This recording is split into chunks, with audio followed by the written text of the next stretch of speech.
Morning, Neil. Sean here in the very heart of London today. We're in Whitehall, no less, a wonderful historical, cultural area of the city.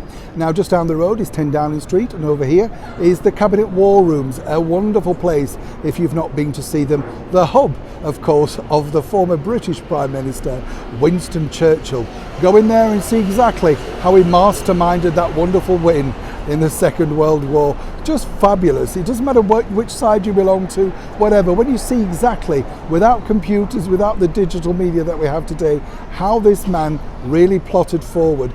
Incredible. What a mind. And we are told, of course, the very favourite Prime Minister of our wonderful monarch of 70 years, Queen Elizabeth II. But back as ever to your breaking story of the day. This one really does make me chuckle, simply because this particular man is considered to be the Oscar Wilde of the 21st century. A man that people revere to, look to and take, notice of from time to time. We're talking, of course, about the very esteemed actor Stephen Fry. Now, Stephen, of course, has done many great things in his career. I really remember when he bailed out of a play way back in the 90s, I think called Cellmates, because he was suffering from terrible stage fright. I was annoyed because I'd got tickets, as one could imagine. I think the play just closed in the end. I don't think they carried on with it. But now, of course, he's angered quite a lot of people, and let me explain the reasons why. Stephen recently has thrown his considerable weight behind Extinction Rebellion, who are planning yet another summer of carnage for people over here in the United Kingdom. This is where they glue themselves to roads, spray graffiti on corporate glass windows, dig up gardens outside the Home Office, that sort of thing, all in the name of alerting us to the fact that we're all about to, spin off the end of the earth. It's a noble cause in many respects. You have to see both sides. Yes, we all have to be careful about the climate, etc., etc.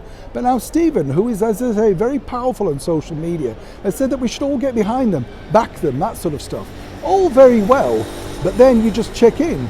And Stephen, of course, doesn't live in London full time. Oh no, he has a small place in the country in Norfolk where he spends most of his time.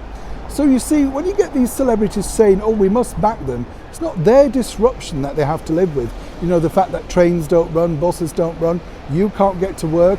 If you work in a store or a bank, you can't get there, so you may not get paid. You get the picture. So again, we have a celebrity saying, do as I do, but don't necessarily let that affect me. What a lot of people did suggest on social media, and this is one that really did tickle my fancy, was, well, if you're that passionate about it, how about we start with the Extinction Rebellion, a disruption in the tiny village where you live in Norfolk. Now, I don't know what you think to that particular comment, but once again, as I say, it did bring a smile to my face. And as we've said so many times here on this show, and we're not all fed up with celebrities telling us exactly what to do when they disappear and simply do nothing of the same. As ever, when I find out more, you'll know more. Neil Sean in the very heart of London.